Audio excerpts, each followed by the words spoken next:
Students of Mysteria Academy greet Anne, the Princess of Mysteria, as she passes by on her way to meet Gria, a dragonborn princess. During breakfast, when Gria calls Anne Princess, the latter insists to be called by her name only. Gria reveals that Mysteria Academy is her mother's alma mater, and she's half dragon and half human. Suddenly, a junior, whose name is Lou, comes crashing before them, saying they need Anne's help. Anne calls out to Gria to wait for her. At the library, the student council is having trouble dealing with a fire demon. Anne quickly contains it, and she asks Hannah, the class president, if it's all right to seal it up.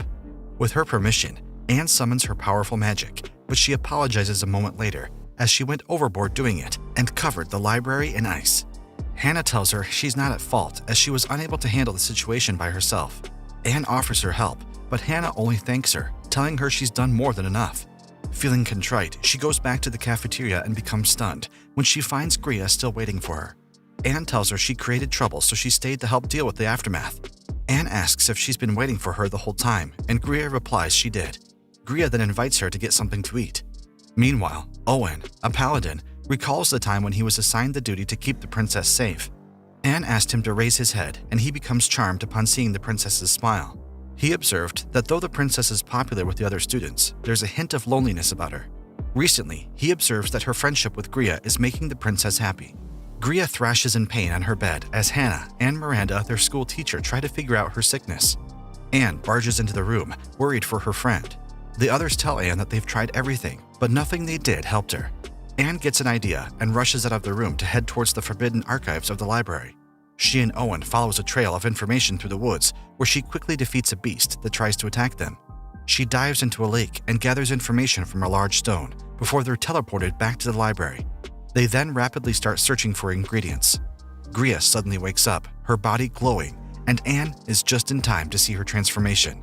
Gria looks fine, and Anne hugs her, totally relieved. Later, Gria reveals that she underwent molting, which sometimes happens when she grows up. Anne comments that her hair grew longer and her chest got bigger. Gria apologizes for the trouble, and Anne replies that she should have stayed by her side. Gria notices that Anne is holding her tail's shed skin and becomes embarrassed. Anne says she wants to keep it as proof of their friendship. The next day, Gria measures her tail and confirms her suspicion that it got fatter.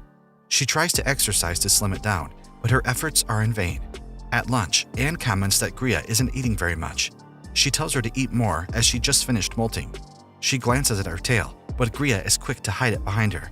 When she sees it, Anne says her tail has filled out well, which dismays Gria. Depressed, she walks away. Anne knocks on Gria's door and becomes surprised upon seeing her short hair. She invites her to go shopping in town, and she gives Gria new clothes as nothing fits her since her molting. In the town, Gria is doubtful their disguises will work. Anne assures her that no one will recognize them, but a moment later, a crowd gathers clamoring for their princess's attention. Later, they continue their shopping until they find a mysterious alley that leads them to a clothing store. They're greeted by Miranda, who owns the store. Anne questions her if their school permits side jobs, and a flustered Miranda hurries to say that anything they like in the store is on her. Anne tries on a lot of clothes, but Gria refuses to try anything. Miranda corners her, and they force her to try on a dress. When the latter comes out, Anne instantly says they're taking the dress. Outside, while the girls eat ice cream, Gria invites Anne to ride a boat. At the lake, Anne is nervous and reveals she can't swim, though she can use her magic on water, which Gria thinks is impressive. The latter thanks her for the shopping trip and tells her she'd like to do it again. Excited, Anne stands up before losing her balance and falls on top of Gria. They stare into each other's eyes and become awkward as they right themselves.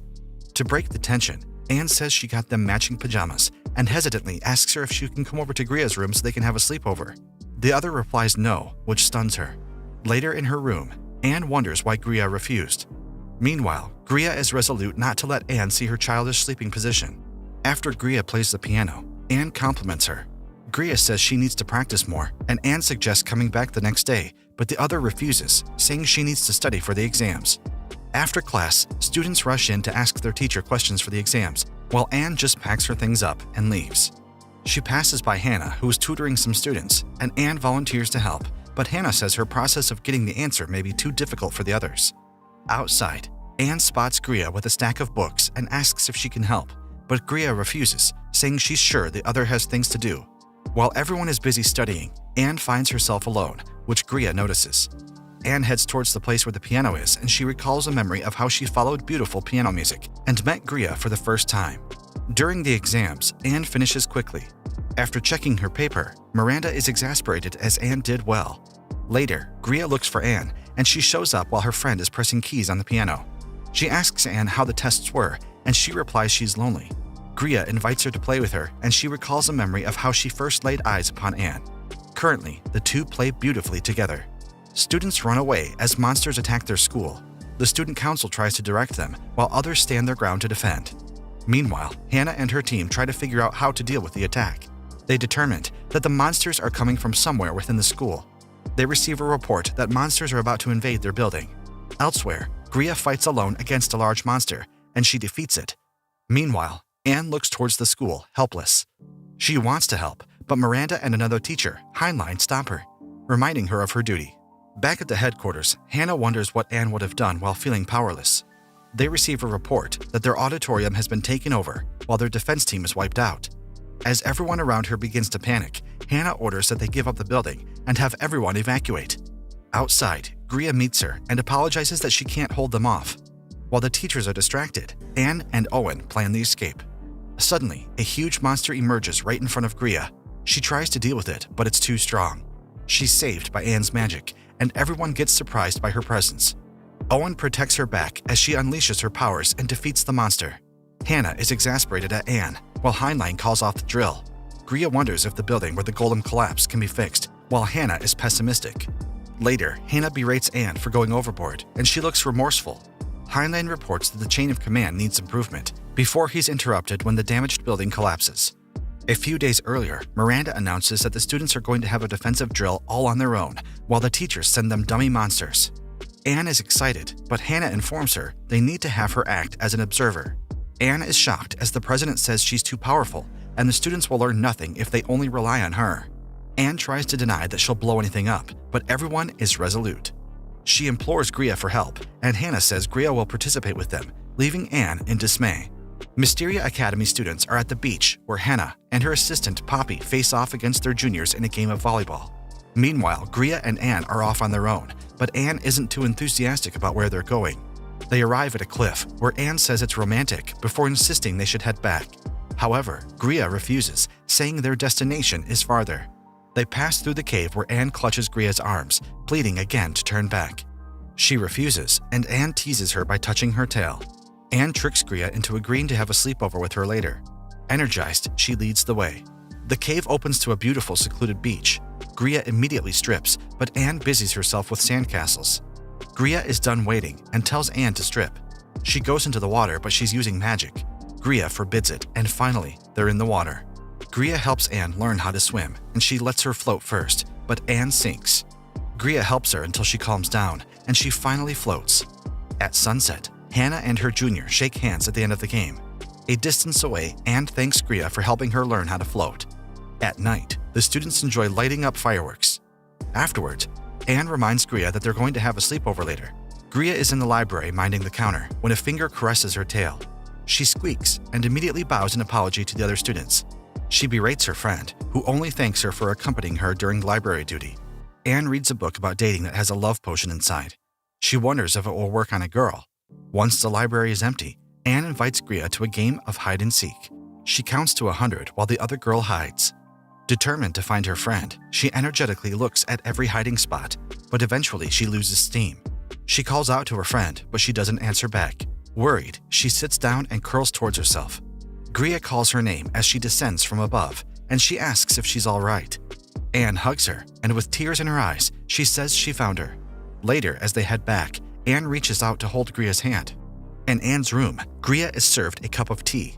She's instantly reminded of the love potion that Anne mentioned earlier. Anne says today's tea is extra special, and unable to take the pressure anymore, Gria spills her tea. Anne paces around the room, and finally Gria emerges, wearing a pink dress. A tired Miranda says her effort was worth it, as Anne stares at what Gria is wearing. They're going to perform in a play. Gria gets nervous, and she insists that Anne would have looked better as the princess in the play, but Anne replies that everyone is excited to see her all dressed up. Gria mentions that her stomach is starting to hurt, and Anne immediately flips through her book to heal her. Gria rushes to say she's fine and apologizes. The play is starting, and Gria's hands are still shaking. Anne comforts her, and she asks her to close her eyes. Following her instructions, Gria imagines that she's floating and finally calms down. When she opens her eyes, Anne starts to recite her lines, surprising the other girl. Gria then responds with her lines, and they act out their part. After they're called to prepare, Gria takes her arm and calls Anne her prince.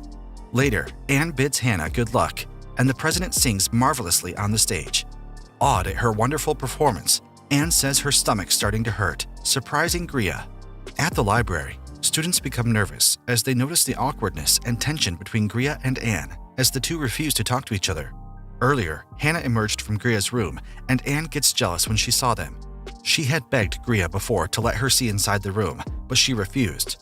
Anne snapped at Hannah, which angered Gria, who then told her not to be rude. Currently, Hannah shows up and becomes exasperated when the two still haven't made up.